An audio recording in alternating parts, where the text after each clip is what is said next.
So today's Earth Day. So welcome everybody to our Earth Day meeting for April 22nd. So we've got a lot to cover in this meeting. We got some exciting presentations. Appreciate Patrick Rose being with us, Save the Manatee Club, and we'll introduce him. I'm sorry, this is Steve King with WPBF. It's asking me to get permission from the host to record. Yeah, hold on a second, Steve. I'm looking for you on the list here. I just gave you permission, so you should be good. Okay, great. Thank you. Good. Okay, thank you, Steve. Todd, thanks, and Daryl. So we'll get started with the agenda. I know we've got several people here in the line, so we would like to recognize and get started. But first of all, as just kind of opening comments, I know that there's been a lot of activity going on in the river issues right now, particularly with the blue-green algae blooms in the lake and coming into the St. Lucie Canal. Our concerns are there, obviously, for what they're doing with lake releases to the St. Lucie estuary and Indian River. And we're going to get into that in a second here, too. There's been a lot of activity, of course, with various government meetings and with the Corps of Engineers and the district, which we're going to talk about briefly. But we want to recognize we have a new business to just kind of recognize a new member. The board of directors reviewed the application for Sand Hill Cove retirement living, and we've found it all inappropriate. They have over 250, 300 residents there. They're right on the St. Lucie River in Palm City, South Fork there. So we're interested to welcome them aboard. Some of them have done water testing as well as oyster restoration work in the river. So they're very active as a retirement community. And the board of directors approved their thing. I would ask that everybody unanimously approve their membership into the Rivers Coalition. Louise Freeman is on the Louise, great. this Yes. call, but I don't know if she can speak. If I've been she trying to can get her to say speak or something. show her. Louise, are you there? Okay, guess she's not going to speak. Okay. Well, Louise Freeman is the delegate. Also, we heard from their executive director, and they're all on board with what we do and support. So, Daryl, I think the coalition is now up to what, 106 members? Correct. Great. So I'd like to recognize, of course, a lot of folks in the on the call right now, particularly some of our delegates in our local governments as well as state and federal governments. Can everybody please mute? Get your phones. Yeah, we got phones going off everywhere. Appreciate, I see Becky Bruner here. She's a Stewart City Commissioner. Welcome, Ms. Bruner. I see Brian Mast, U.S. Representative Brian Mast with us today. Trying to find everybody else who is coming on board. I'm not sure I see any other listed officials at this point in time. But if I miss somebody, I apologize and please speak up. I did want to recognize for just a brief moment, I know Representative Mast had some comments he wanted to provide the coalition, specifically about LOSUM and the LOSUM process. So Representative Mast, you have the floor for a few minutes. Thank you. Thank you, Mark. Appreciate it. Good to see all of your faces. It's been a long time since a lot of us have seen each other in person. Had just one quick announcement. The governor right now is signing the project partnership agreement for the EAA reservoir. I don't know if y'all are going to get to that, but basically last step for game on the EAA reservoir. So very important. That's happening literally as we speak. Thought I'd tell you all that. Everybody knows how important the redoing of LOSUM is. I don't have to explain that to this group among any group across the state. And it's great to be able to know that about you all. I would just want to give this encouragement of not letting our foot off the gas. This is a once in a lifetime opportunity for this. My ask very specifically to everybody on this call, if you represent a community, if you represent a business or a trade group of businesses or whatever, get every single person, whether that person is 8 years old or 80 years old, to write a letter to the Corps of Engineers, send an email to the Corps of Engineers, and make a phone call to the Corps of Engineers about what we want to see for LOSUM policy. That matters. I'll hold this up real quick. If let's see, you know, that probably shows up backwards, but if anybody wants to go back and read it, I'll read it off. Lake O comments at usace.army.mil. That's their email. P.O. Box 4970, Jacksonville, Florida, 32232. That's their physical address, and 561-340-1527. Let them know you want the 4 Charlie 1 models to move forward in the LOSUM process, that we want 0 discharges. And while you're at it, remind them, I know that we want no discharges. We fight for the same thing. We're unified on that. But there is an important difference, because they often don't recognize this. I was on a call with them, some with them the other day, and a lack of recognition of the fact that there is a difference between sending us the inputs that can make for a toxic situation and actually sending us toxic water, like what's in the back of Daryl Brand's picture right there. And that's quite often unrecognized, and they need to recognize that as we're talking about human health and human safety. I'll leave it at that. Thank you for the time, Mark. I do literally have to go vote, or I'm going to miss a vote. And so again, just please write an email, send a letter, give a phone call to the U.S. Army Corps of Engineers about what we are demanding that they do so that they stop poisoning our community, and get every single person that you know that you are here representing at the Rivers Coalition to do the exact same thing. Their children, their parents, their grandparents, get them all to do all 3 of those things. We can be successful. We can do this. Thank you, Congressman. If you could get your staff to put that into there, I think somebody just did, put it into the chat function. So if you go to your bottom of your screen, everybody, you can click on the chat function and see that contact information. Just to let you know, Congressman, the coalition did send a letter to the Corps of Engineers specifically about that. And we have that on record as February 24th, calling for that one alternative that has 0 discharges to the St. Lucie estuary. So we put a strong comment into the Corps from the entire coalition, but it's good for each of the organizations to also submit their comments into that. Thank you again. Every man, woman, and child. If somebody's Yes. a child, they need to be telling the Corps of Engineers, I'm so-and-so, 8 years old. You can't poison me. Please choose this. Very good. Thank you. Mark, Thank this you, is Congressman. Daryl. I'm going to mute all. I'm going to mute all. So you're going to, if you can come back in and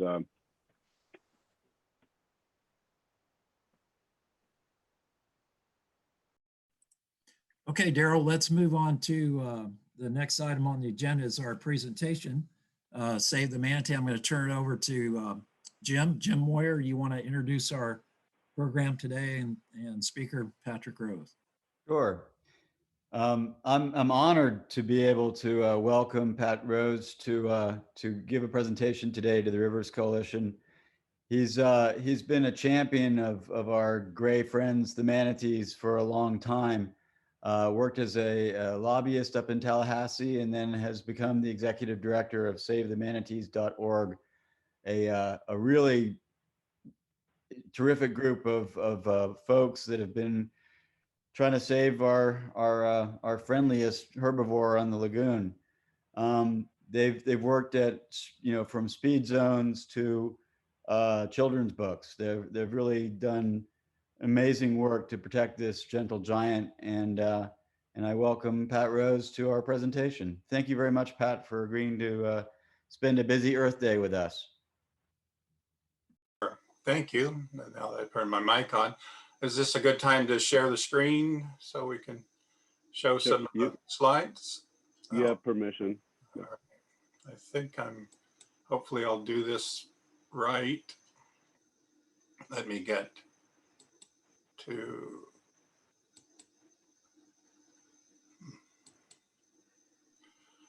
can you tell me whether or not my screen is being shared? So, Not yet. okay, so I've done something wrong. If you go down at the bottom of your Zoom call on the green button that says screen, share screen. Yeah, I clicked it, but I'm not sure. All right, okay, here we go. I think maybe that's gonna do it. There we go. It's And coming up. get that a little larger. You can go to So- program. Great.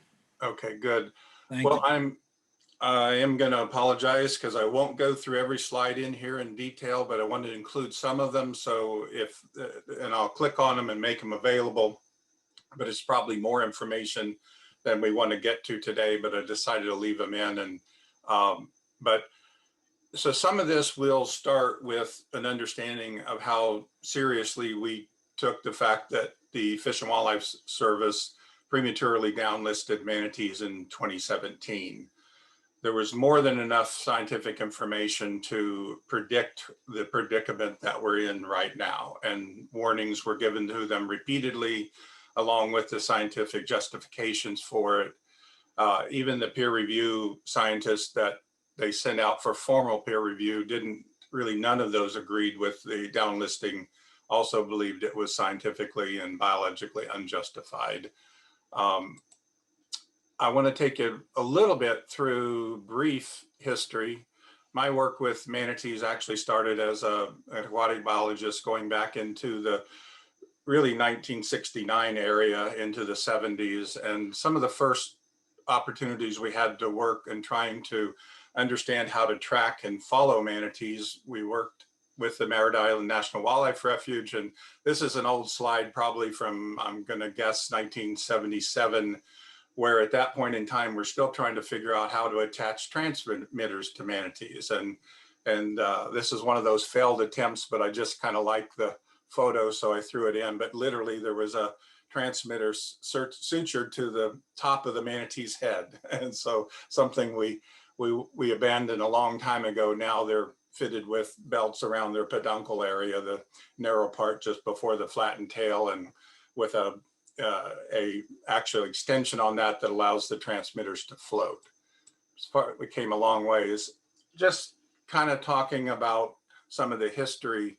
Everybody's familiar with when the Challenger blew up, and that particular day, just to give a little history, and that's me in the dark hair there next, the second from the right. We showed up at the Florida Power and Light Power Plant discharge in Fort Myers, Florida on that day. It was severely cold, as everybody knows, but there was no warm water being produced. The Florida Power and Light had just the operations people decided on their own they were going to not run the plant. Well, that started something in progress that literally that day I called my executive director at the Department of Natural Resources, Elton Gissendaner, and he said, well, what do you want me to do about it? And I said, you need to call the governor and ask the governor to call the president of Florida Power and Light and tell him to turn on the power plant.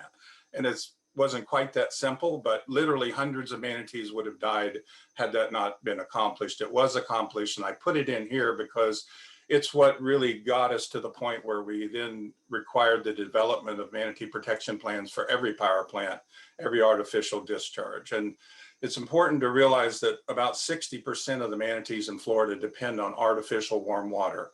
The springs are critical to their future survival. So, but power plants right now are still keeping more manatees warm in the winter than our natural springs. We can go into that a little bit more.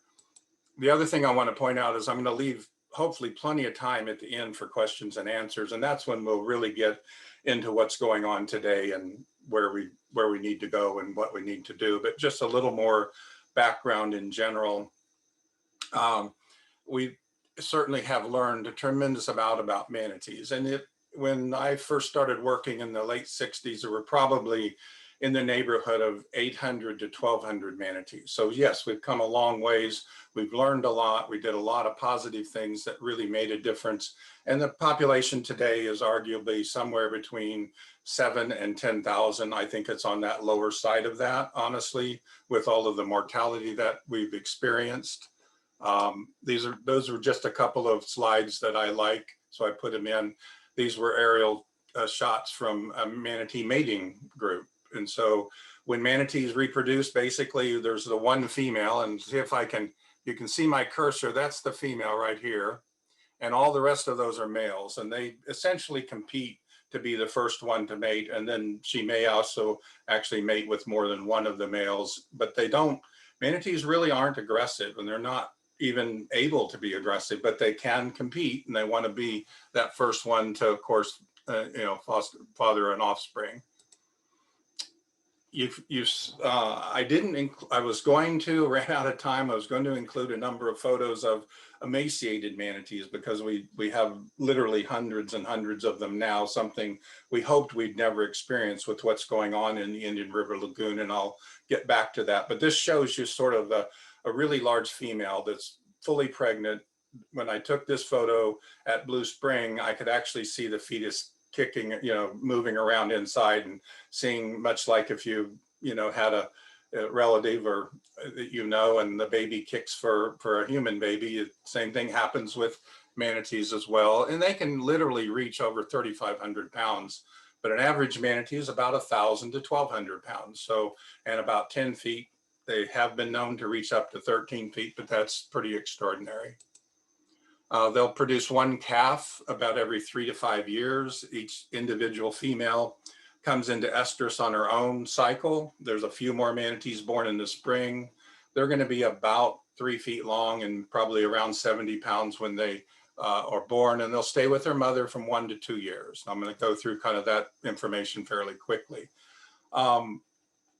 So historically, manatees really were reduced to very low numbers because of hunting primarily. So they were taken for their meat and hides and so forth, and they were extirpated from a number of the islands in the Caribbean and so forth as well. And as I said, we were down probably as close to 800 in Florida and the Southeast. The principal laws that are protecting them primarily are the Marine Mammal Protection Act of 1972, Endangered Species Act in 1973, and then the Florida Manatee Sanctuary Act was very critical to accomplishing many of the protections and management and research functions that go on till today.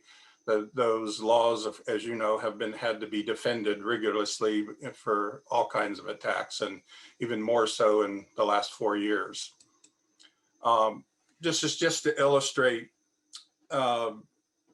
I like to talk about the fact that even though manatees are doing much better and the population had been growing, I'm not sure that it is any longer. If you look at each of the individual manatees, the majority of them have multiple wounds and injuries. In fact, that's how we keep track of manatees and individually identify them. But I like to remind people that most manatees alive today have been within an inch of losing their lives to a boating encounter, an impact, or a crushing. And that just kind of helps illustrate that. This is not a really important photograph, but I like it, so I wanted to throw it in just for the emphasis of the fact that the creatures within our aquatic ecosystems share it pretty well and get along well. So we hope that, boaters and fishermen, and I'm one of each of those, as well as a scuba instructor, can learn to share that and get along. And we do count on boaters and those that love the waterway to help report sick or injured manatees, and rely on boaters. We know that most don't want to harm a manatee, but it's important to follow the rules and regulations and report any sick or injured manatees. This is just a quick example of some of the work that's gone on for more than 30 years at Blue Spring State Park, where individual manatees are meticulous drawings are kept of them. They've followed their lineage, and we have manatees that have been identified and followed since really the early 70s there at Blue Spring. It's one of the places in Florida where manatees are doing much better. So I want to report some good news when it's possible to do that. We're up to a point about 600 manatees now at Blue Spring, and many of those coming back regularly. Of course, we still have a lot of new scars each year to keep track of, unfortunately, and that number of new scars on those existing returning manatees is actually increasing as well. Quickly, I'll just state that in 2016, let me get this right, 2017, 18, 19, or new records broken each year for watercraft mortality. We don't know in 2020 because with COVID interrupting a lot of what the Fish and Wildlife Commission is doing regarding necropsies, we don't have good information. And only about 1 out of 3 manatees that are dying are being necropsied at this point in time, both because there's emphasis on rescuing those sick and injured manatees, but also because we've had such extraliminal mortality, which I'll kind of get to. I'm going to keep moving through these fairly quickly again, so we have time, but this is an example of just some of the different pressures that manatees are facing today. And red tide exposure, certain years, they've more than 300 manatees have died as a result of exposure to brevetoxins. It can kill them outright. It can cause them to have seizures and drown. And right now it's still present in Southwest Florida, and that Lee County area has probably been the most central focus of that, but it's present in background all the way up through Tampa Bay and that whole Southwest. We've had a few manatees have to be rescued and a few die this year, but it's not in high numbers. As I said, could go up to 300. Habitat loss and development, well, hey, that one is out of control. Reduced spring flow, we're fighting every day. We've lodged a number of administrative challenges and lawsuits, probably more of those to come because they're just not keeping up with what needs to happen on our aquifer protection and spring flows and so forth. SAV loss fits right into the habitat, but that's also the extraordinary losses we've seen in the Indian River Lagoon, but also we're seeing substantial losses within the St. Johns River system following hurricanes and so forth, saltwater intrusion driven by the storms and things like that. Irrigated water quality, that's the whole point behind why we're losing so much seagrass due to the algal blooms. And you all are, more than aware of those issues, so I'm not going to drill down deeply into them. There's a real concern going forward as the power plants are really likely going to go away. And that's something we've actually supported in the long term because of the need with dealing with climate change and so forth. And there's got to be a way to wean manatees off, but they have been conditioned to use them. And we could see a virtual collapse in the population if this is not done right over time. And it's something that we feel the Fish and Wildlife Service is derelict on right now, not keeping up with what needed to be done. We had an actual working group called the Warm Water Task Force that met as part of the recovery team for 10 years. We made a lot of advancements, but over the last several years, and especially since they were reclassified from endangered to threatened, that work on that has really slowed way down. And I don't know that we're going to be prepared, and the need to move forward with, dealing with carbon and pollution and so forth is going to accelerate going forward, and it needs to. Tourism, believe it or not, some people are really loving manatees almost to death. They're just not being able to be left alone in some of these critical warm water springs area. We're in the middle of another unusual mortality event, one that's bigger and more alarming because this one really is the first time we've seen, and we should never have seen it, manatees dying from starvation and in large numbers. I'll deal with that a little bit more.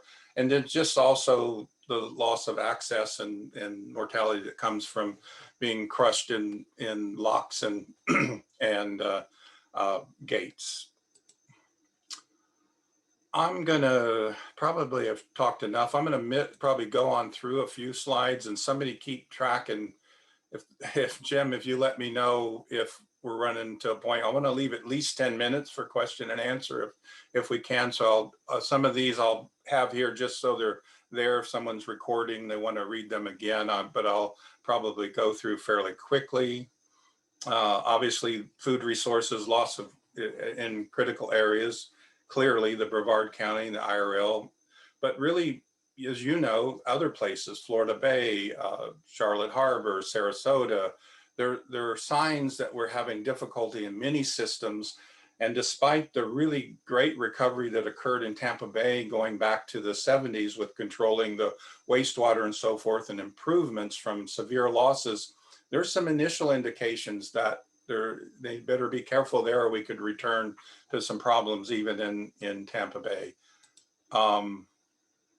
this is kind of here. So if somebody wants to dig a little deeper into why we were concerned about the downlisting of manatees, when it shouldn't have been, there was plenty of evidence that that was premature.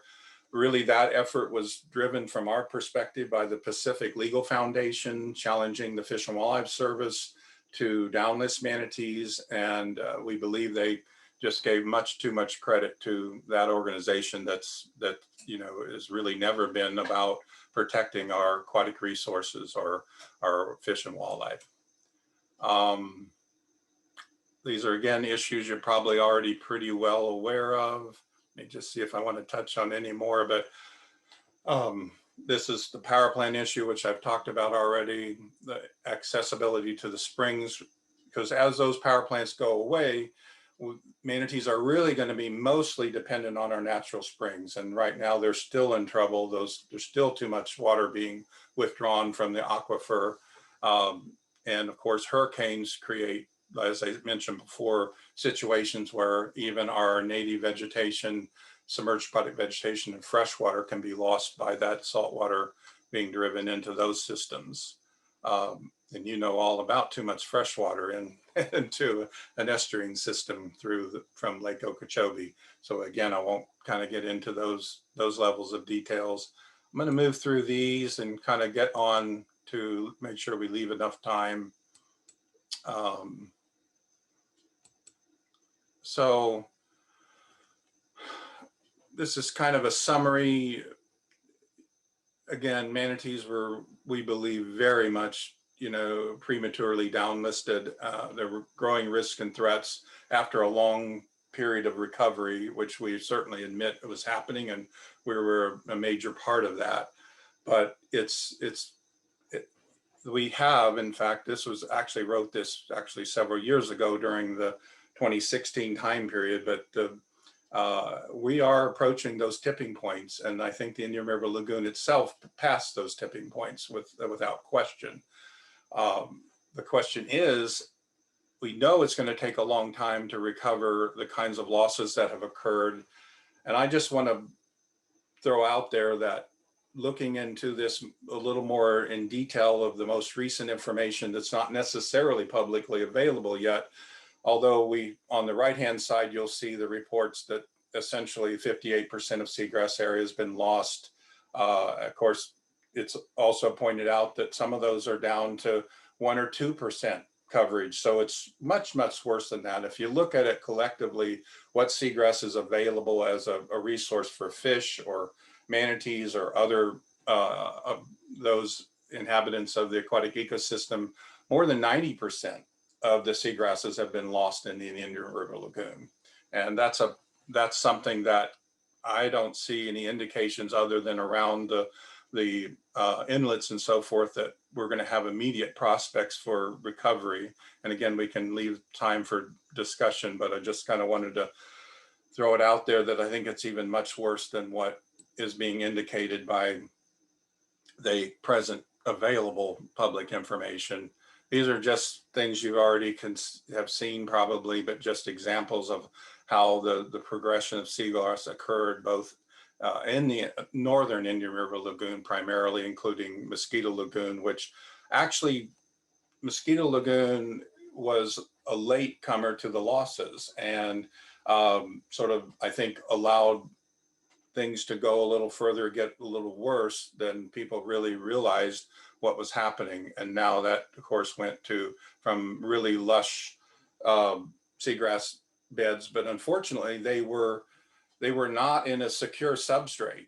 So they'd actually grown and taken up the nutrients and so forth in such a way in a more unconsolidated sediments. So with more wave action and other losses due to shading from the phytoplankton blooms and so forth, that was not a secure base for them. And so there was even physical disruption in addition to the light shading and so forth that occurred.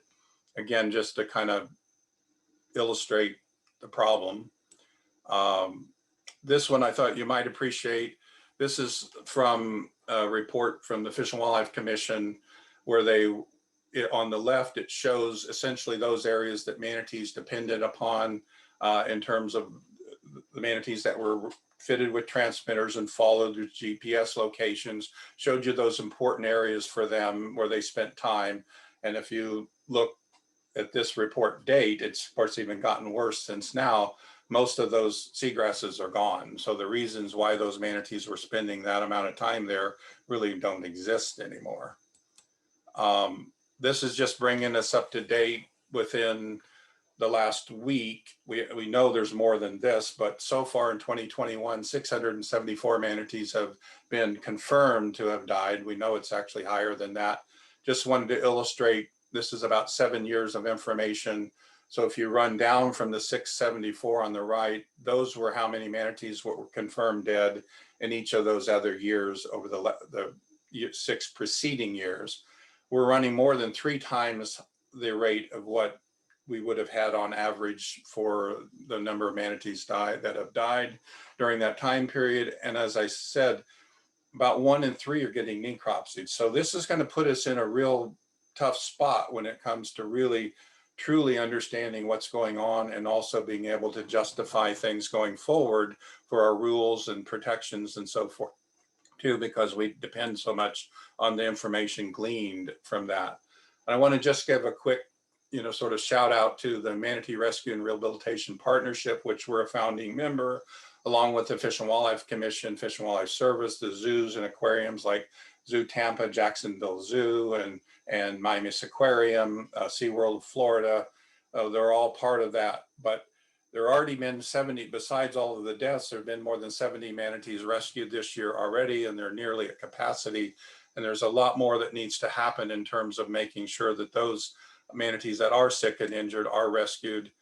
And then sort of getting towards the end of my presentation, I just want to leave you with the thought as we get into discussions that next winter could be much worse. There's really not anything that we're looking at that's suggesting that we couldn't be in a worse predicament next winter, and there's going to be a need for really close monitoring of the manatees' relative health, as well as their abundance and distribution. We're supporting aerial surveys and other research directly from Save the Manatee Club and working with the different partners, Fish and Wildlife Commission. We're pushing like heck on the Fish and Wildlife Service to step up and admit the fact that they dropped the ball and get involved and go further than they have before, and see that the seagrass losses due to too much nutrient over so many years is part of their responsibility too, even though they didn't want to accept that. And I would say that there's a strong argument to say that the inability to deal with wastewater treatment, whether it's leaching through the groundwater from septic tanks and failed systems, or poorly treated wastewater through failure to do advanced wastewater treatment and so forth, the runoff that comes from the uplands, as you know, the fertilizers from both residential and of course agriculture, in particular sugar and so forth in the Okeechobee. My point that I'm leading up to is that's failed infrastructure. And we are trying to get a strong message to President Biden and the Congress to look at these failures. And I know you guys know all about it already, and that's what it is. But why isn't wastewater or dealing with agricultural runoff and those kinds of things, why aren't those really considered as a hard infrastructure? Because they're all a result of human activity.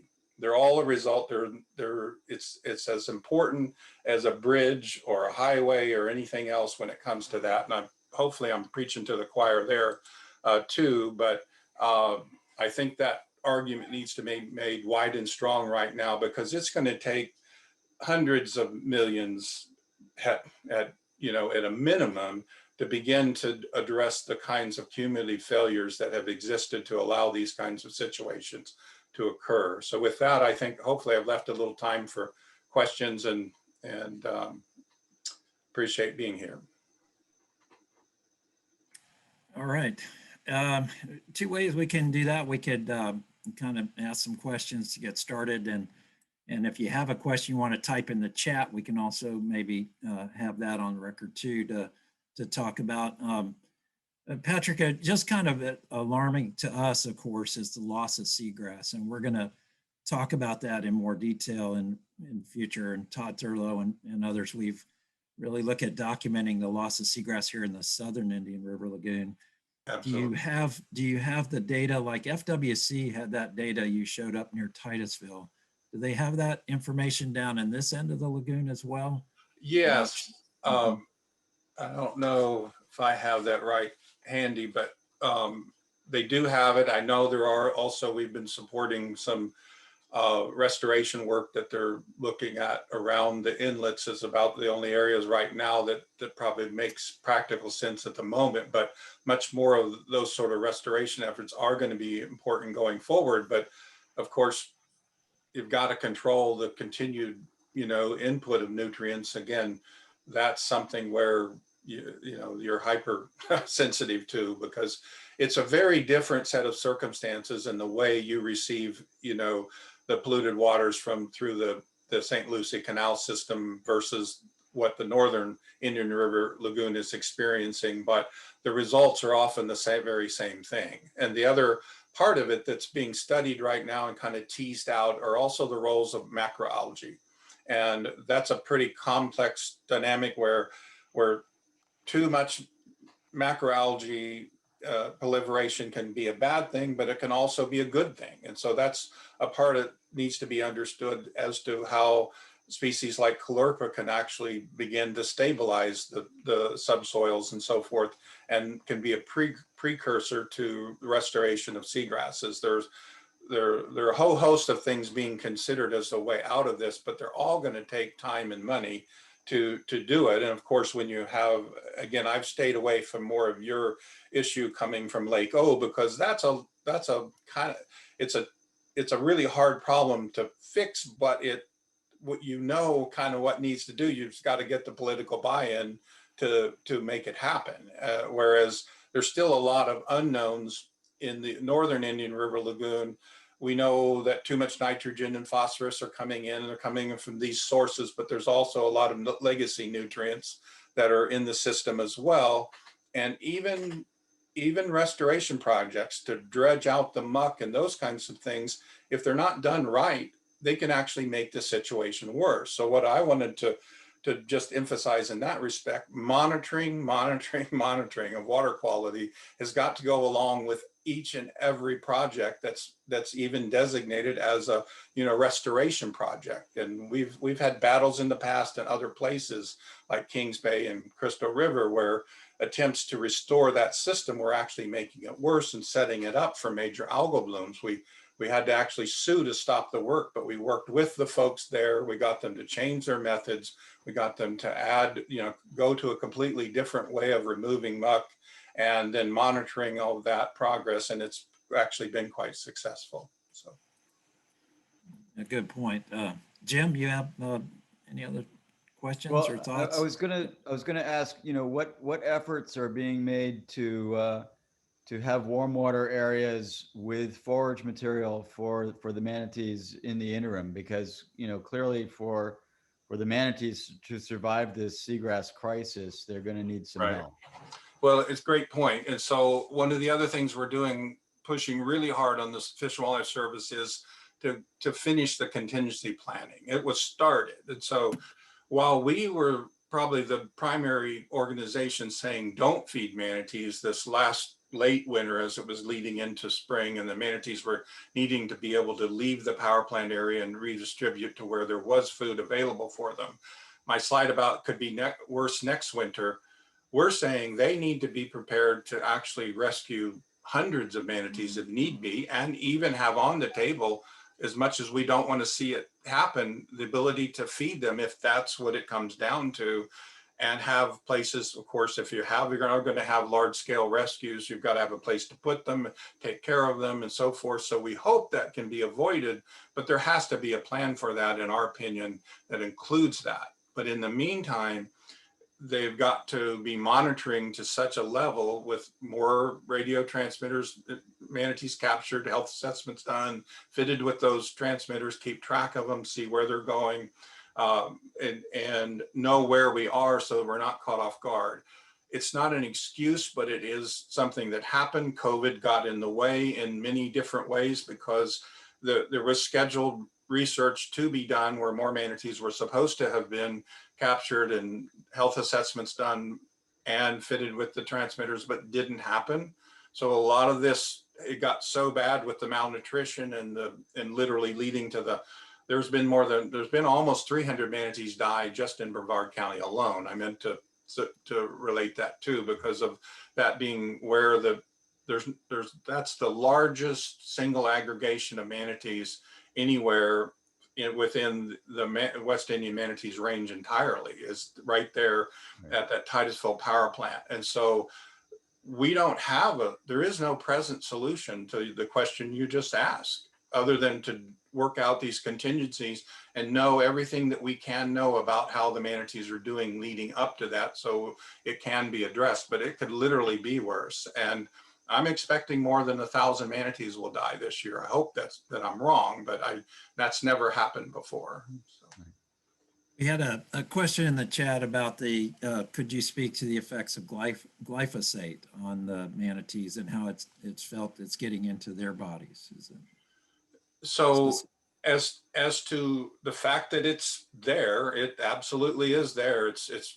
And we are actually sponsoring research along with the University of Florida to go further and look at it within the estuarine systems and beyond some of the freshwater work that's been done. As to what its actual causes or problems, that's not well determined at this point in time, but it can't be good. I mean, so that's not a scientific answer, but it is a serious concern, and we're supporting both directly and indirectly more research to be done on that. And of course, it's part of what we have to do to keep these kinds of things from reaching these aquatic ecosystems where it's unnecessary. And it also leads me to a point that I forgot to lay out, is that we're reaching out to all the local governments, regional and state and federal, saying if you don't need to spray, you don't need to treat aquatic vegetation in these different, especially freshwater systems right now, don't do it. Because not only do you have the glyphosate issue, but because manatees need that forage right now. So even if it's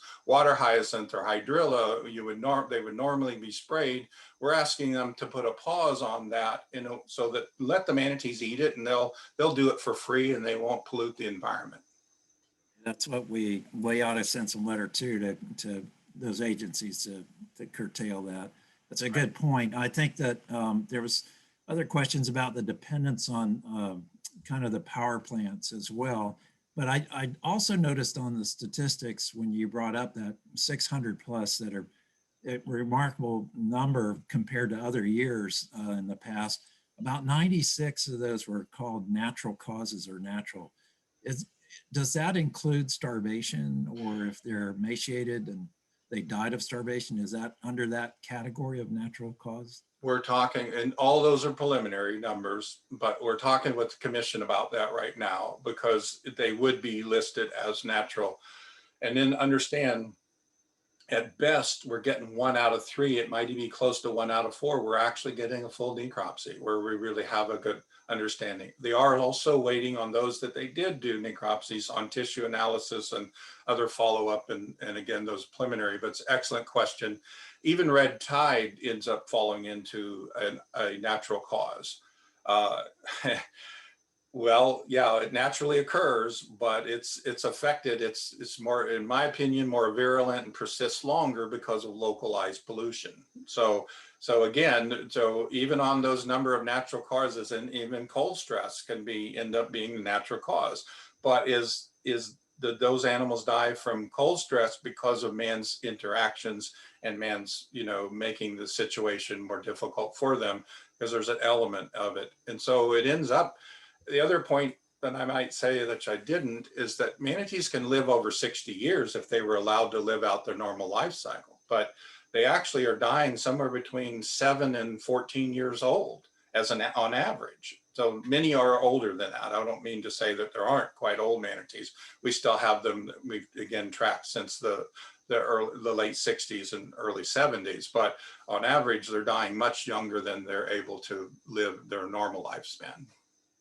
In Martin County alone, I've picked up 5 you know, 2 to 3-year-old animals that had clearly emaciated. But Yes. it's only the fresh dead animals that are being necropsied, and usually those are boat strikes or some other mortality event rather than this chronic stress that these animals are under. Well, and it's complicated this year because if a normal healthy manatee dies, it would normally sink to the bottom originally.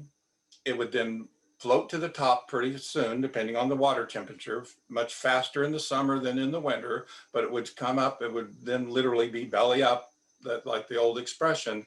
And then it would be seen even before it was really badly decomposed. Well, the majority of these manatees that are dying from literal starvation, they've already lost tremendous muscle mass in addition to all their fat, and they sink and they stay down. And so they don't really even then show up for much later. And so they're, as you were pointing out, they're really not a good candidate for, you know, a sincere necropsy. Right. And Mark, this is Daryl. Yeah. I'm sorry, there's a question from WPBF at the bottom there for Mr. Rose. Can you want to read that? Or Yeah, go ahead, Daryl. It okay, says, yeah. What was the Mr. title? Rose. Yeah. What are the top things that we need to happen to slow the manatee death rate? Well, first and foremost, we'd love people that are on the water or live along the waterway to report any sick or injured manatees. And that's to the Fish and Wildlife Commission's hotline, the 888-404-3922. And because there is something that can be done for them. Secondarily, of course, report dead manatees as well. And if they can be collected soon enough and get the full necropsies, then we can learn from that.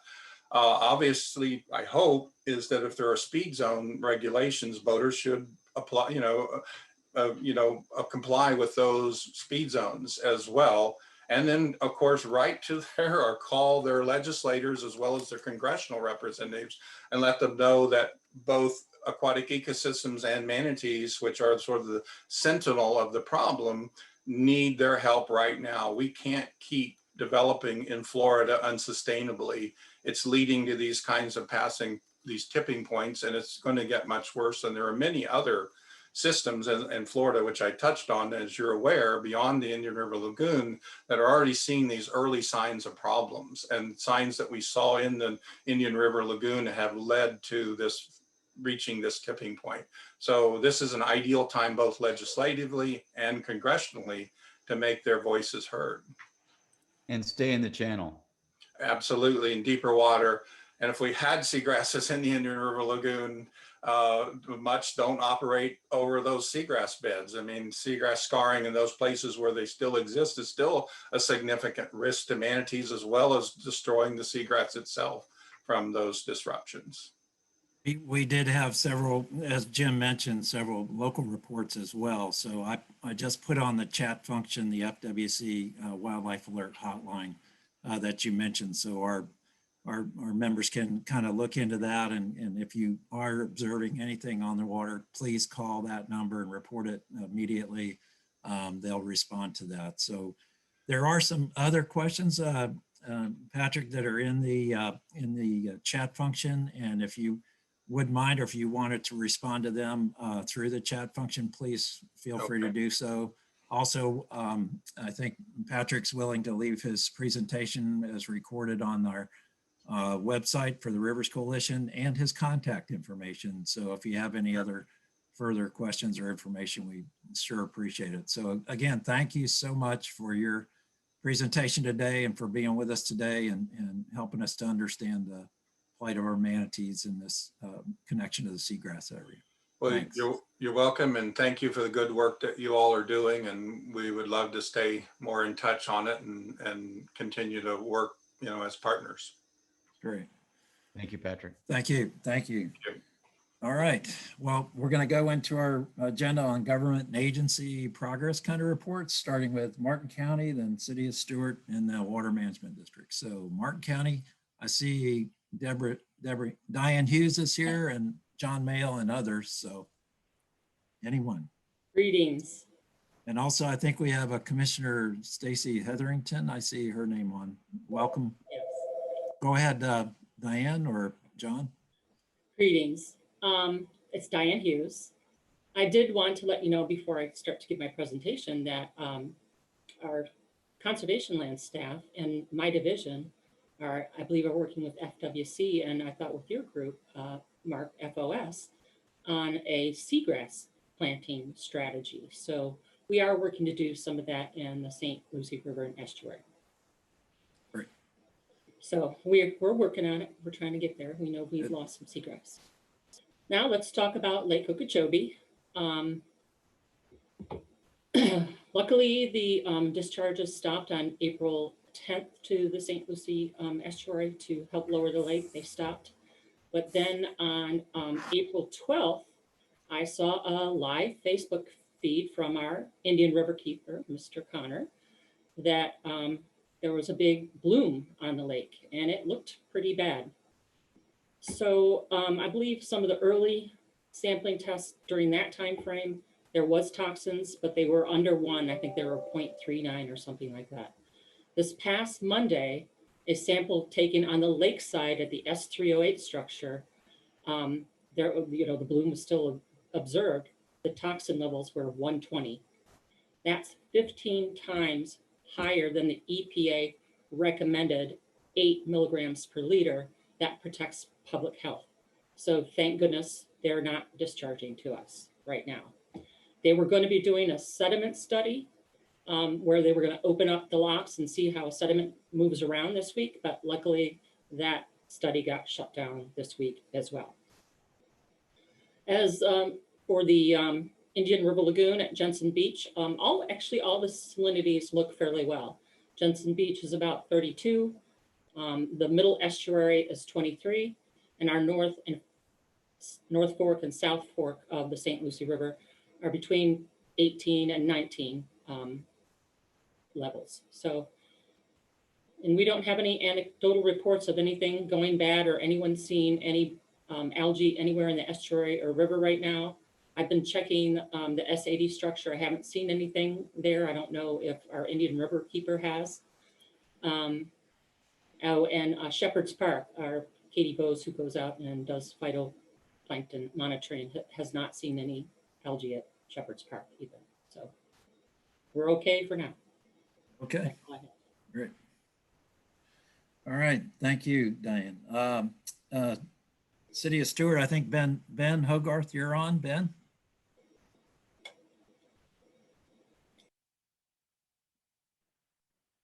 Ben, I thought I saw him on City of Stewart. Oh, can you hear me now, Mark? Oh, I think there I was he muted is. on. Yeah, there you go. Thank you. I We was can hear actually you, Ben. hoping I could share my screen just for a moment. I have 2 slides I just want to show everybody. So I'll ask for permission for that. Sure. Ben Hogarth. Okay. Got it? Let's see. Hold on a second, Ben. Looking for you on the list here. Yeah, just a name, sorry. Okay, it's just Ben. Okay, hold on a second.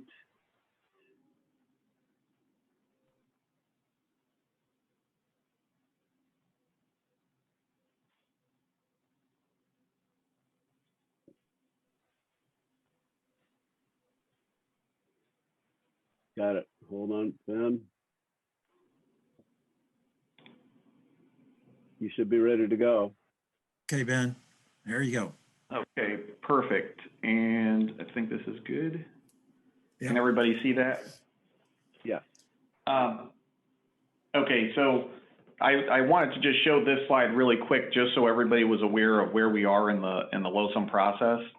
The Corps has narrowed down from 120,000 plans down to 27,000 plans in the Pareto part, down to just over a dozen plans, and then finally, after a whole bunch of deliberation and discussion, the Army Corps has taken these 3 highlighted plans that you see, and they're looking at carrying those forward.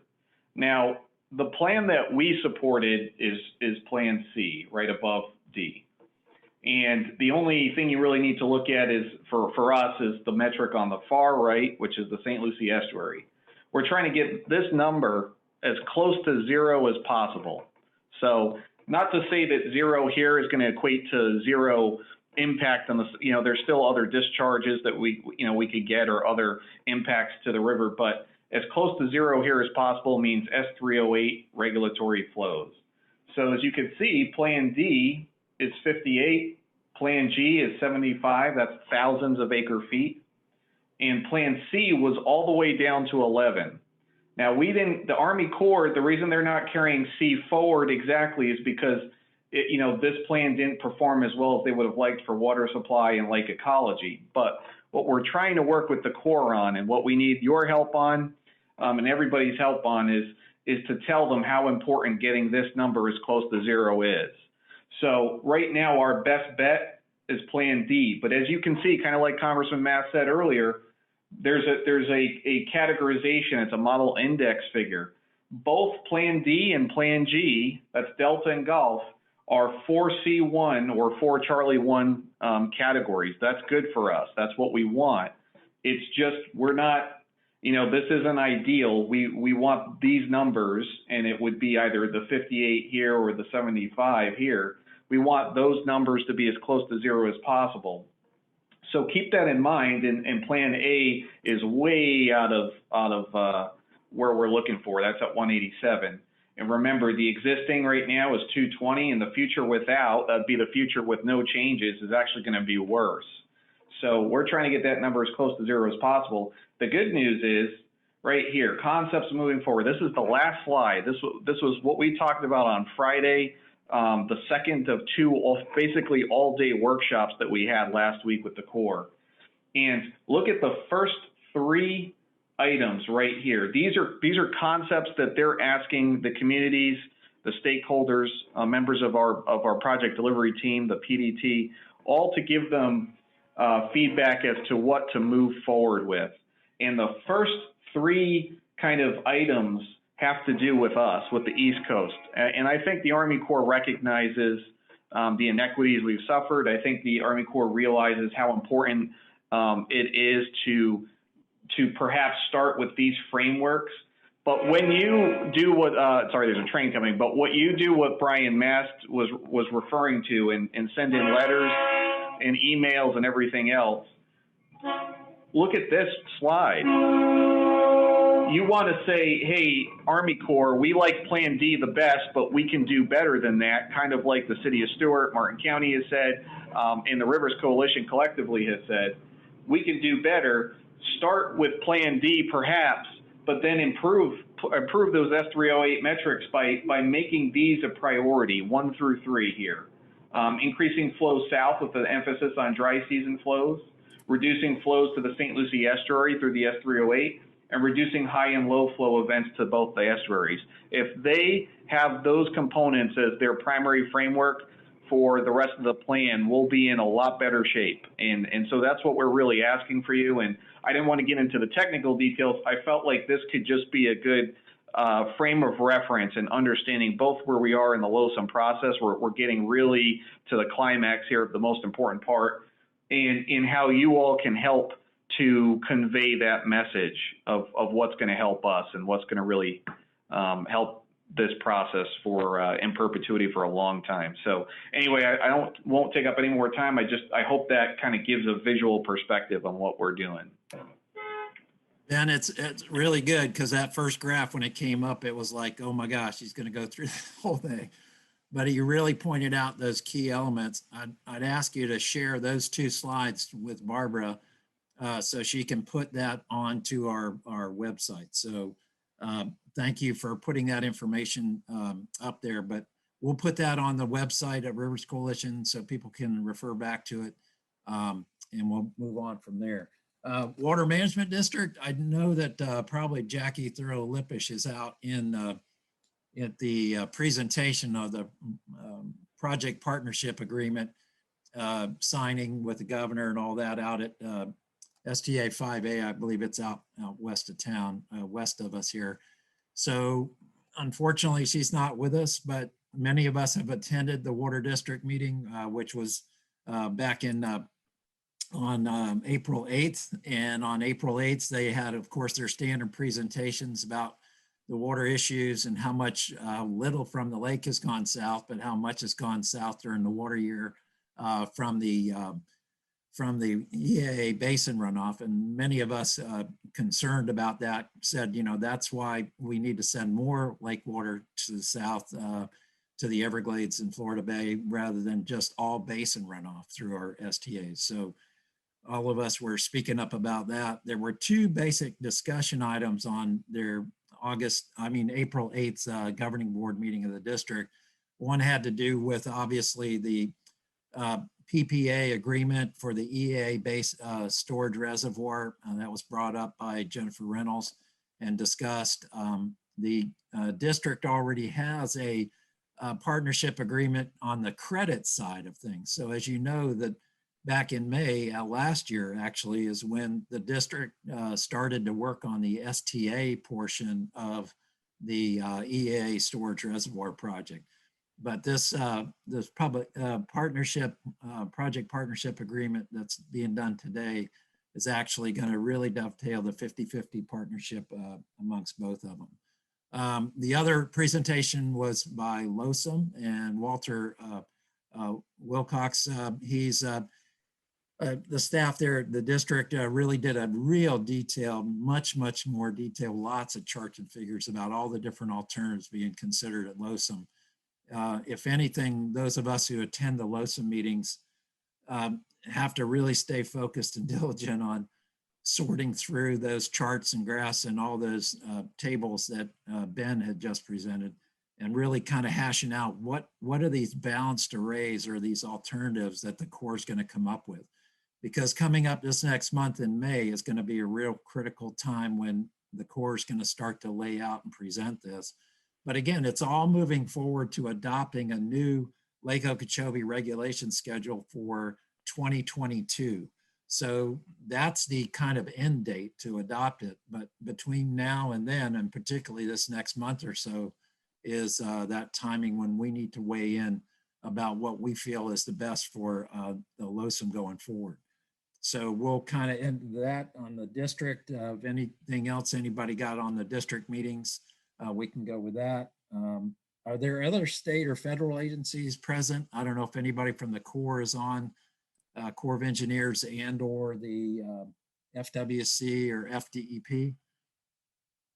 If not, we invite them. We ask them to come and give us some updates on the meeting. Let's go to Paul Gray and Lake Okeechobee update. Paul, I saw you're on the phone. Could you give us what's going on with the lake? I did see Paul. Can you hear me now? Yeah, Hello, can hear you now. Yes, Okay. go ahead. Pretty short report. Sorry I'm driving, but the lake is at 14 1/4 feet. We wish it was 2 feet shallower. This big rain event that we just had really isn't going to be much of a runoff event because the water table's been low, so it's going to soak in. But you know, we're kind of set up for an early start to runoff in the rainy season. And with the lake being this deep, it's just kind of making everybody nervous. But there's not much we can do about it at this point. So that's all I got to report. You're just going to have to watch Mother Nature. All right. Thanks a lot, Paul. Any other state or federal legislation going on? I know that there's the state legislative session will end on the 30th of April. So right now they're trying to get all their appropriations through. There were some bills going across the floor. I know Mike Connor brought to our attention some on the seagrass area stuff. Mike, do you have any other updates on that for state legislation? I don't on the seagrass mitigation bill. I'm just trying to discover where it is at in committee. It's kind of under the wraps. So, you know, like a lot of things slide by late in the session. So I don't know if you've had time more to look at that. I have not, but it's it's ominous sounding to allow a developer to mitigate for, you know, development that destroys seagrass at a time like this, and our seagrass crisis is statewide. That's right. I think it was House Bill 1668. Was Yes. that it? Yeah. So Well, if you have a chance, there was Senate bill. I don't have it in front of me, the number. So what we're referring to is, and we need to contact our state legislators, whether they're Senator Gail Harrell or Toby Oberdorf or John Schneider. You know, those are the people we need to contact and ask them right now. This is the end of the session.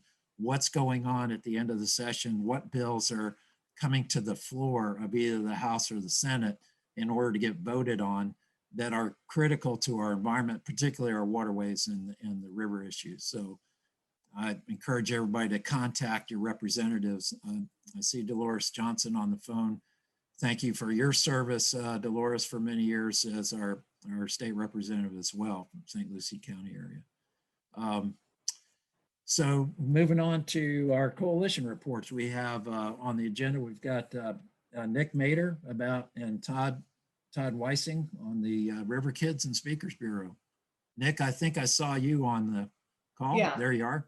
I'm on. Yeah, nothing new to report except we are printing out the workbooks in the next few weeks. We're finishing that up and they will be out in the school system the beginning of the year. So we have been trying to get them ponied out the beginning of the school year. And anything else, I think River Kids may in the near future want to do a manatee protest on the bridge. So maybe that's something we'll be putting together. And I would hope everybody would come on out and make some noise about the manatees and the seagrass loss.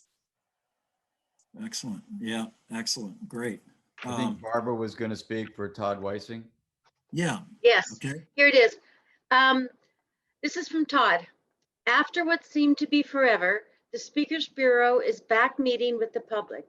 On April 14th, the Rivers Coalition was invited to address the American Association of University Women outside at Hal Patioki Park.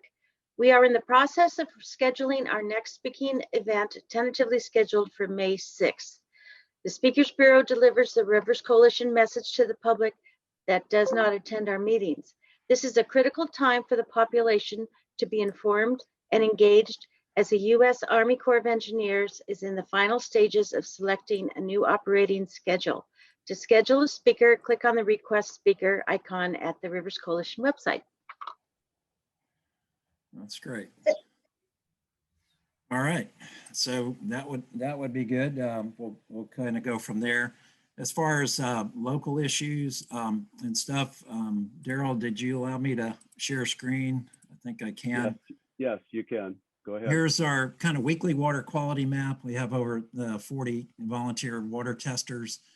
And what I want to point out though is even though it kind of looks like a good water quality report, and for healthy habitat, the habitat itself has been diminished so much, including our seagrass and the oyster reef communities. So even though we're reporting that the water quality might look good, especially since they've stopped discharges temporarily here, we're getting into the wet season. We'll have more local runoff as well as Lake Okeechobee discharges possible. And this could change very quickly. So water quality snapshot, or this sampling, weekly sampling, gives us kind of a good idea that there is good water quality. And as we heard some reports, people are seeing good clear water in the estuary right now, but the habitat loss is tremendous. So that the health of the habitat itself has really been diminished over the time period. I do want to also bring up the fact that Todd, we have Todd Thurlow. Can you bring up any seagrass mapping or seagrass kind of comparison that we did like last time? Yeah, I have some of the satellite imagery and also just kind of some discharge info. I can share my screen here. Yeah.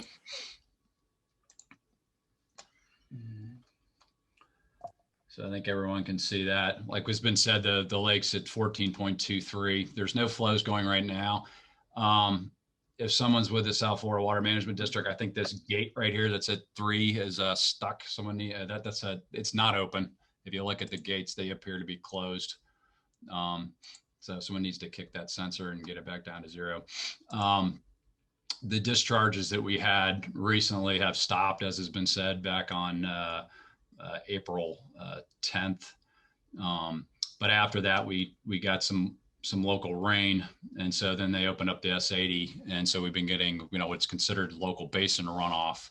But some of that would maybe be rain, some of that would maybe be excess water that was stored in the C44 basin in excess of what was discharged into the river when it's coming from the lake. Next is just real quick.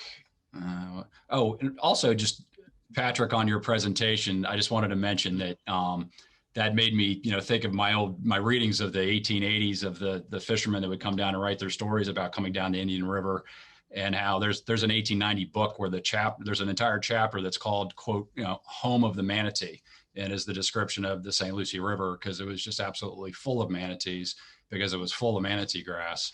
And I like to believe that the skeleton specimen that's at our Smithsonian in Washington, D.C., came from the St. Lucie River, because there's a story of someone cleaning some bones and shipping them to the museum. Don't know if I have proof of that, but it seemed to be the story. But back to the discharges. Jackie, since she wasn't here, she sent us some pictures. Oh, real quick on this graph. There was discussion about the sediment study, and I was glad to hear that. I guess maybe that stopped, but it seemed like they were doing something, because when I was given this report the other day to the board, you see this little downtick right here. The lake level is down to the canal level, so it's at a point where it can flow in either direction. And it appeared that S308 had opened and they were discharging water back into the lake. And this is also around the time when we were getting the microcystin measurements right there at S308. So again, the gate opening data doesn't seem to be accurate, but it seems like, if there was microcystin on the inside canal side of the gate, that's since been flushed into the lake. So that might affect any future measurements out there. Yeah, Todd, they were showing on the Corps of Engineers report yesterday that the lake level at 14.43 feet and the canal level inside Port Mayaca was at 13.64. So yeah, it was slightly lower than the lake level, so they could open up. But back earlier in the week, it was, as you mentioned, just about level or even higher. Yeah, that's this little tick right here. If you can see can you see my cursor? Yeah. I lost it myself, but there's a little That's tick okay. right here where you see the canal level go down. And that's because, first they opened up S308, got the canal down to the lake level by going towards the lake. Then here they opened up S80, and that was in the middle of our board meeting. They were dumping pretty hard on that day out of S80 to lower, and I thought it was in preparation of that study or part of that study to lower the canal. Yeah. So there's what you're talking about right there, where the canal level went down a good foot below the lake level. Down. Yep. All right. But sorry, I don't want to take too much time, but yeah, this is where it was flowing backwards. So I was going to get to Jackie's photos. Jackie sent these kind of in lieu of having her own report. So I kind of put it into a slideshow. Can we see it? This is March 5th. This is 5 days before the discharge started. A lot of clear water in the estuary. This is 7 days after the discharges started, a little bit of brown water coming in. This is 15 days later, so you can see the discharge water coming in. 28 days later, you can see some tide coming in, brown water in the estuary. 21 days, Scott Coons took this picture from the Cub. You can see the plume coming out at the inlet 35 days later. I'm not sure exactly what date this was, but she says it's 35 days later, so you can see the plume off the inlet. This is just, I guess, to the south of S308. So here's algae on the surface on the lake right there next to this new gate structure. Another picture of it there. You can see the FPL pond back there in the background, so you can kind of tell where this is. Another picture there. That's Port Mayaca up there to the north of that. Yeah, so if you go back, there's Port Mayaca, there's the S308 structure up there at the top, and there's algae right here, right, not too far away. Another picture. Yeah, not to interrupt. Yeah, this is Paul. I just went by S308 about an hour ago. There's algae on both sides of it, and you can see the algae out across the lake too. So okay, it's still there. Yeah. All right. Thanks, Paul. And let me see, back to my satellite imagery here. This is what you were talking about, Mark, at our last meeting. So this is the latest imagery that it doesn't have clouds on it from the 15th, showing the Sailfish Flats. It's looking a little darker in here in between the islands, and the hope is, Jackie said that on her photos too, that hopefully that is grass starting to reappear one of us needs to get out there and Yeah, Todd, look if at you just on the north side of the Sailfish Point flat there, that right there, just north of your cursor, that brown area, I visited that last week.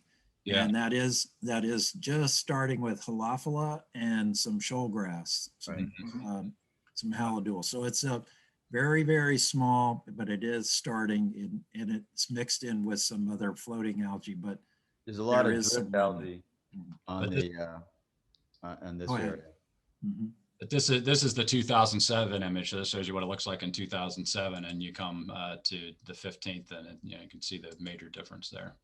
But backing up a few, it's seems to be better than it was a couple. Like this is back on in February, where it seemed to be completely barren. So it does seem to be recovering a little bit, and it does seem to be what the reports are saying for people out there.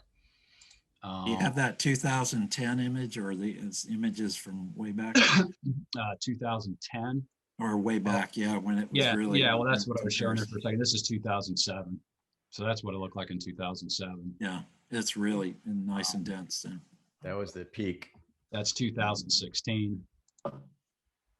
And then there's 2017. So between 16 and 17, when we got the really bad discharges in 16, that's when it really wiped it out. Yeah. Wow. It's going to take a long time to recover all that. And I think Jim has some things to share too. Yeah, I just wanted to share that the Marine Resources Council has provided their print version of the Indian River Lagoon report card. Overall water quality versus habitat quality, the lagoon gets a 10 plus.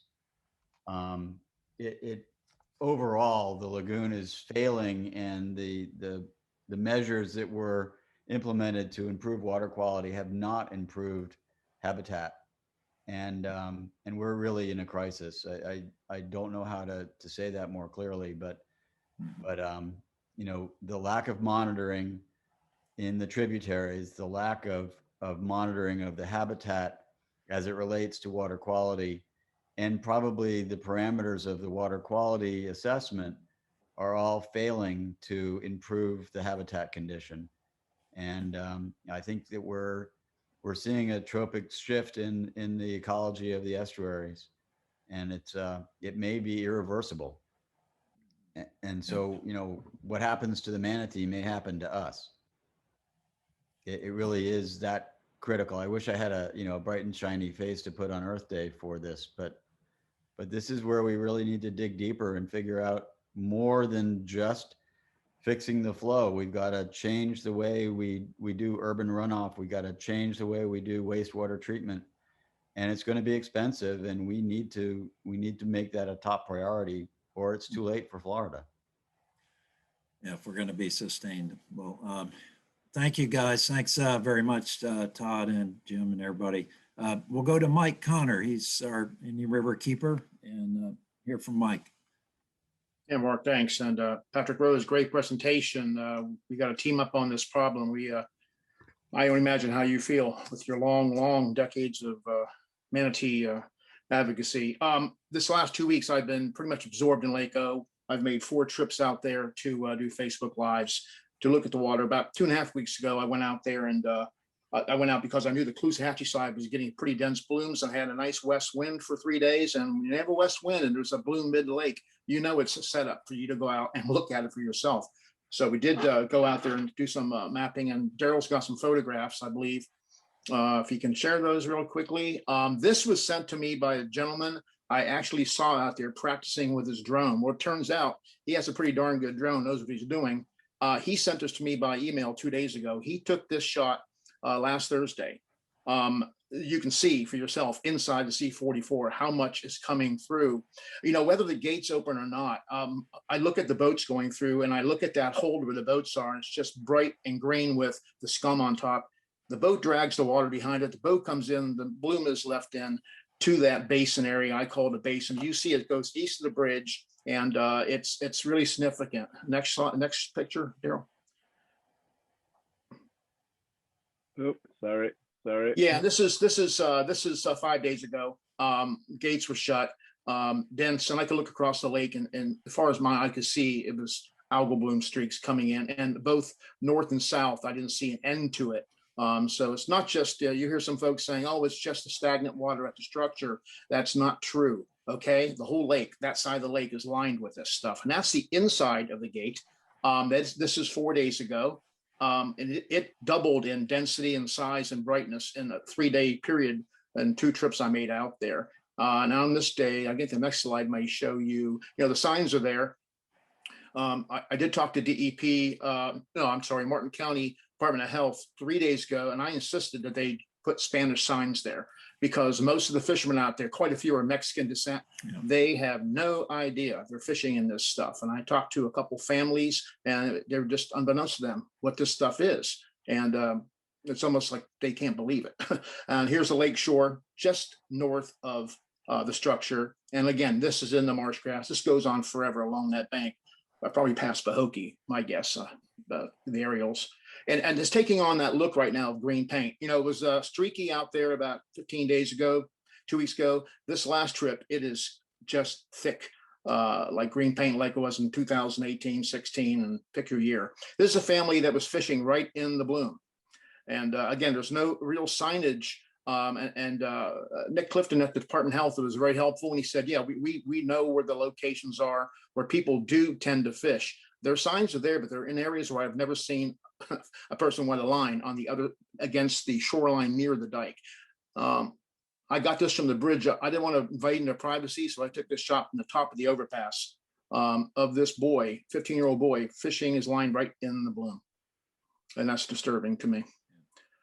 And again, that's the start of the shots. But right now, this morning, and I did talk to DEP. I did call there this morning waiting for a call back. I want to know exactly where that 120 parts reading was taken. I take it it's on the lakeside. But I just need their DEP dashboard shows the blue dots, but they're not always accurate. It's exactly where the water is taken. So I'm going to assume that high reading, which is very disturbing, was on the lakeside. Who knows? Maybe it wasn't. So I'll find out from DEP. But it was taken on the lakeside. Thanks, Diana. Okay, good deal. I was hoping so. Not that that's good, but that is better than what I thought, maybe the possibility. I don't know what the inside readings were. I'm not even sure. Diana, maybe someone took a sampling inside Mayaka 308. I don't know that. I didn't see any inside samples. I only saw the one lakeside sample. Okay, fine. I was a little confused about the readings on both the real-time district on 308 and the McVicker site. They both showed positive readings of inflow to the C44, but I understand now from a few of you that is a malfunction of the gate. The gate is in fact not open, and that's a good thing. Other than that, again, like I'm sorry. Yeah, like you're saying, when the boats lock through the lock structure next to the gates, that's when that allows that blue-green algae to come into the C44 canal, as the area showed. Yeah, I have no idea how many gallons of water that is each and every time a boat comes through. It should sure add up, I would think. Yes. Maggie Herchala here. Can you hear me? Maggie, sure can. Hi, how are you? Is anybody looking at the fact that the DEP told us 2 years ago that the fact that when they find it's not toxic, it can change within an hour, and that we know every one of those blooms is toxic somewhere?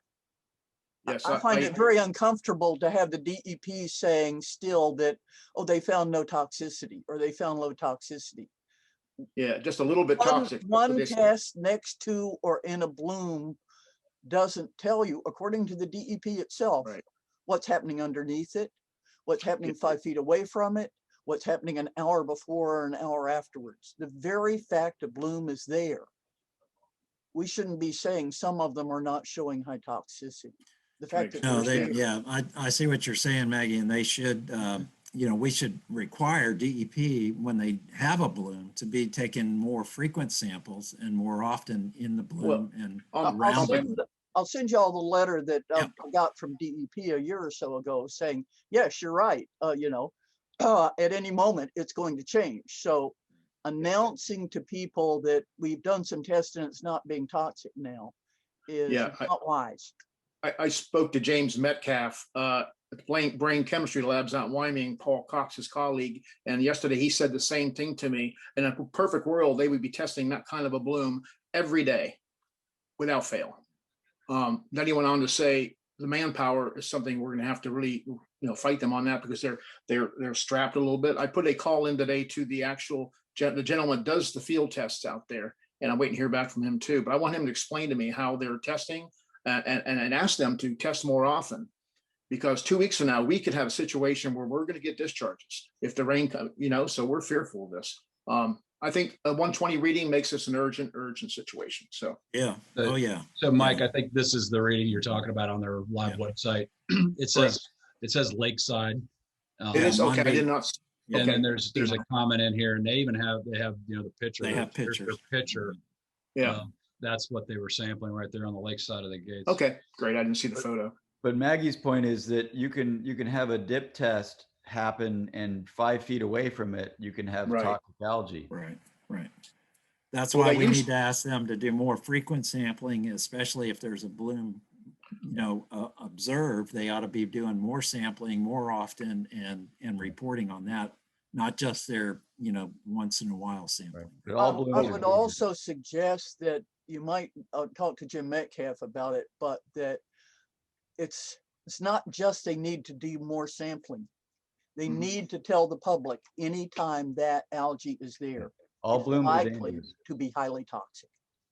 That was kind of recommendations too, maybe from the Blue-Green Algae Task Force, which unfortunately kind of gets laid low on all those recommendations, but they strongly recommend that kind of communication needs to happen immediately to communities around. Yeah, and I think the warning signage could be changed on the fly too. Tell people the cytotoxins are present, not maybe present. They are present, and that can be done with some tape and a piece of paper on my part. If I want, I go out and do it myself. But like you said, Mike, we are out there and we observe these fishermen that are subsistence fishermen. They're having to fish and they want to fish through that, and they are not aware of what they're into. Yeah. I want to reach out to the folks in Indiantown. I think maybe Indiantown officials because a lot of these guys come from Indiantown with their families. Maybe we can get some kind of, cooperation with the town folks that, are their representatives to maybe put something out on the Indiantown, email to residents about, hey, that lake where you're going, this is a bad thing. So that may be something we can do. I want to wrap real quick. Earth Day, okay. Saturday, Sebastian is having a big festival at the park up there. We have a booth. We're going to be there, present there. We are been asked to partner with Sea and Shoreline LLC. The Seagrass folks that did a project at Tucker Cove, Fort Pierce. We're pretty excited about that possibility. We'll have more information on that soon about a partnership. Other than that, that wraps it up for me right now. Thank you. Thanks very much. Mark, this is Paul again. Hey, Paul. I also drove by. Yeah, I also drove by the Pahokee Marina, and of course they've got that enclosed boat basin to protect them from the waves of the lake, and it limits circulation. And they just have a raging bloom inside that boat basin. It's the putrid, thick stuff. I'll send you some photos. But there's also a lot of subsistence fishermen there. That's Palm Beach County, and they finally put some signs, but there are these little conspicuous signs that are non-conspicuous that you have to look around to even find one. And so there's another place where we've got to get them to take care of these communities better, because it's a real strong social justice problem. Yeah, it is. You're absolutely right, Paul, and I appreciate you bringing that. Please take some pictures and send them out to us, and we'll get them posted up there too. So appreciate it. I'll send them, and as usual, I wish you could smell it, but anyway, I'll send you the visual. I know. Many of us have smelt it in the past years. Okay, we're gonna kind of wrap up. I know Lake Worth Lagoon Keeper's not on, but I see Greg Braun had wanted to make a brief comment about Loch Salushi, and I'll make a brief comment close too. Go ahead, Greg. Okay. Yes, thanks, Mark. We've heard a lot of bad news today, but I just wanted to share on this Earth Day that there is some good news out there. Our Loch Salushi Headwaters project continues to move forward. The project was unanimously endorsed by the Martin County Commission at a recent meeting, and the National Estuary Program people have also endorsed it. So it's moving forward, and we appreciate the letter of support that the Rivers Coalition and others have put in for it. Great. Way to go. I'd also like to kind of share the fact that the Rivers Coalition had moved forward with a campaign, and you may see some of the ads like this one coming into the paper. And there's a series of campaigns that are going forward to fix the flow.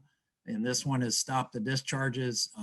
You'll see information here about our meetings and also to how to contact the Corps of Engineers and sign the petition. So I applaud the committee who worked on that and gets these campaign going. I know Blair's not on board, but Daryl and others who have worked really hard to get this kind of creative information out there to the community. So I really appreciate that. Yeah, the next one's going to be on human health. Yep. And so we're also, the next meeting for the Rivers Coalition will be on the 20th of May. And that's going to be on the economics of the situation too, I believe. And as we put these ads out forward and letting the community know, and also our coalition meetings coming up in May, let's all stay vigilant, stay attentive to the programs. And if you see something out there, let's get out there and report it and make sure we're doing that. So thanks to all you for all your times and efforts. We want to keep the chat going, keep the information going. And so please communicate with one another, communicate with Barbara through the Rivers Coalition, and keep this information going. So appreciate your time today. Last comments, go ahead. Mark, hi, Dolores Johnson Hi, here. Dolores. I just want to say thank you so much to everyone. This is all of our problems. So we've got to keep the information flowing with our legislators and with the citizens. I pray for us every day, those who are in the environmental and conservation movement, that people understand that the quality of our life and the length of our life is predicated and joined inextricably to the quality of our air, land, and water. So good work. Keep it up, and thank you so much, everyone. Thank you, Dolores, and particularly your service in the state legislature. Thank you so much. You're welcome. Appreciate it. All right, everybody. That's all I have. Daryl, we're good to go. So, all right, y'all take care. Thank you. Bye now. Good weekend. Happy Earth Happy Day, Earth Day. everybody. All right, all right. Go out and celebrate. Clean air, clean water. Yes. Stay away from Clean stay away land. from that lake.